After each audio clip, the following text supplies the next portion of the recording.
Hello, my friends, and welcome to the Live Inspired podcast with John O'Leary.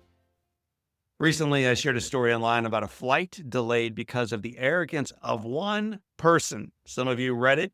I know you did. Thousands of people liked the post. Hundreds more people commented on that post. And the vast majority from that post agreed that the one man in first class was profoundly arrogant. Here's what I've learned after the post went live. It turns out, you ready for it? I was the arrogant person.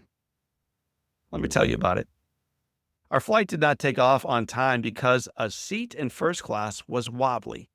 The passengers seated there refused to sit in it, insisted it be fixed, and declined to switch seats with anyone else. Get that right. This person refused to switch seats with anyone else in first class or in the back of the plane. When the captain came on the intercom, he sounded baffled, kind of upset, calling it the strangest reason for delay that he'd ever seen. Later, a flight attendant made her way toward those of us seated farther back, that included me, and explained what was happening way up there in first class. Though she would not and could not identify the passenger involved, to those of us watching from the back of the plane, it was obvious. We all knew. We could see the man standing up in the front of the plane. It was him. We could see him pointing the back and forth with his wife, the way he looked angrily at others. In the back of the plane, we chatted about his arrogance and did not just assume what was happening up there. We knew. We did not just assume who the cause and the problem child was. We knew. During the 90 minutes we waited for maintenance to fix a wobbly seat on a plane with plenty of open seats, I found myself growing in anger. This guy, my gosh, this guy's selfishness, this guy's stubbornness, this guy's arrogance is the reason all of us are going to arrive late.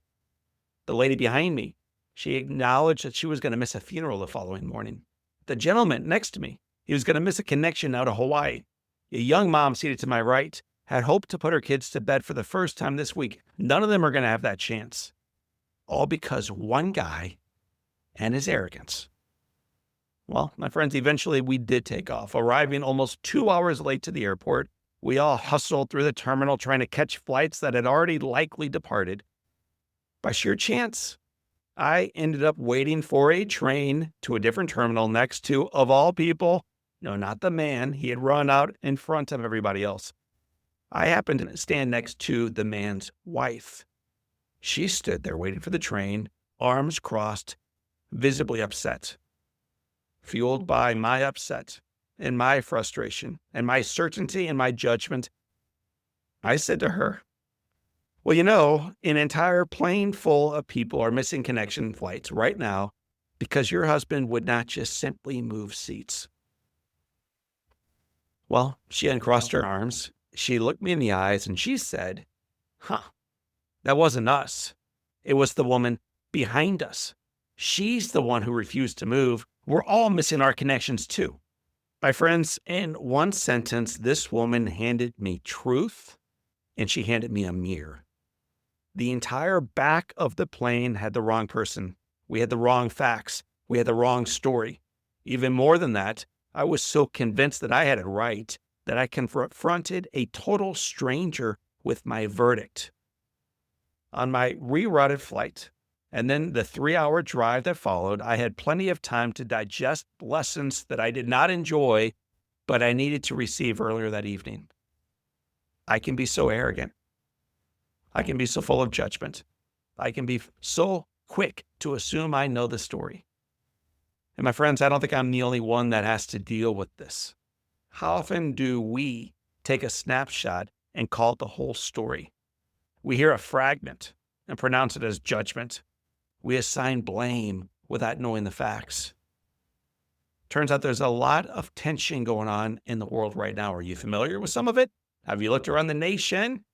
Have you looked to see what's taking place in the headlines or around the globe or in your own families, communities? We're surrounded by hot takes and headlines and certainty. We observe, we assume, and we grow confident, sometimes to the point of arrogance, that we know what we know and we are right. But what would happen if we paused before we judged? What might happen if we listened before we reacted? What might happen, you ready for something bold, if we extended grace before we condemned? Today, let's choose curiosity over judgment. Let's choose grace over frustration. Let's choose understanding over winning.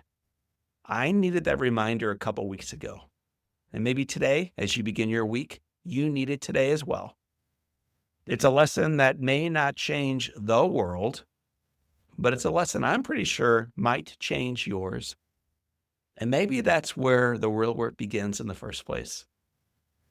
So my friends, for this time and until next time, sometimes the guy saying these words can be so arrogant, but he's working on it. And he's reminding you that today is your day. What a gift.